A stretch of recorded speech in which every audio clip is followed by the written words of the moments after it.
राम जन्मला सखे घर राम जन्मला असे मंगलमय सूर संपूर्ण भारतामध्ये आज ऐकायला येतात। आज चैत्र शुद्ध नवमी, खरं तर आपल्या प्रभू श्रीरामांचा जन्मदिवस आणि आज आपण भोर तालुक्यामध्ये आहोत आणि भोर शहरामध्ये ऐतिहासिक अशी जी रामनवमी आहे ती आज आपण साजरी होताना पाहतोय। खरं तर या पंतसचिव वाड्याला रामनवमीचं एक विशेष असं महत्व आहे आणि प्रभू श्रीरामांचा जन्म हा झालेला आहे। संपूर्ण श्रीराम जयरामच्या घोषामध्ये मंत्रमुग्ध होत फुलांची उधळण करत ऐतिहासिक अशा राजेसाहेबांच्या नवीन पिढीनं जो काही परंपरा जी चालत आलेली आहे त्या परंपरेनुसार रामनवमी जी आहे ती आता उत्साहामध्ये साजरी होत आहे।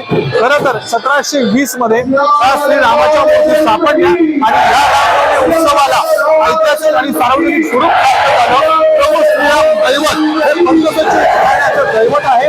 पंतसचिव वाडा हा भोरमध्ये आहे आणि पारंपरिक पद्धतीने आज देखील 300 वर्षाची परंपरा कायम ठेवत भोरमध्ये जी आहे रामनवमी उत्साहामध्ये साजरी झाली आहे। तत्पूर्वी सकाळी 11 वाजता नगारा वादन, बंदिशी, चौगडा, घोडे, हत्ती, उंट यांनी ही मिरवणूक जी आहे प्रभू श्रीरामांची काढून या वाड्यामध्ये आज प्रभू श्रीरामांची जी आहे नवमी जी आहे ती मोठ्या प्रमाणात साजरी केलेली आहे।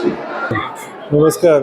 ही 300 वर्षापासूनची आमची परंपरा आहे रामनवमीची। ती यावर्षी पण छान साजरी होती आहे।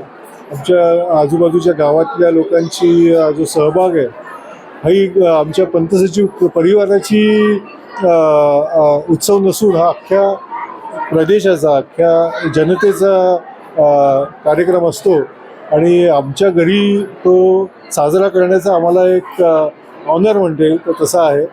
आणि खरंच आता मला खूप अजून कौतुक वाटतं की आता नवीन जनरेशन जे आहे, नवीन पिढी पण तेवढ्याच उत्साहाने सहभागी होते रामनवमीला। त्यामुळे मला असं वाटतं की हा 300 झालेत, अजून 200 वर्ष चालू राहावा। आमच्या माझ्या मुलालाही खूप इंटरेस्ट आहे, त्याला पण तो पुढे चालवायचा आहे हा वारसा। आणि खूप आनंद आहे की सगळ्या गावातल्या लोकांचा इतका छान सहभाग आहे। हा कार्यक्रम दरवर्षी साजरा व्हावा हीच रामाकडे माझी प्रार्थना आहे।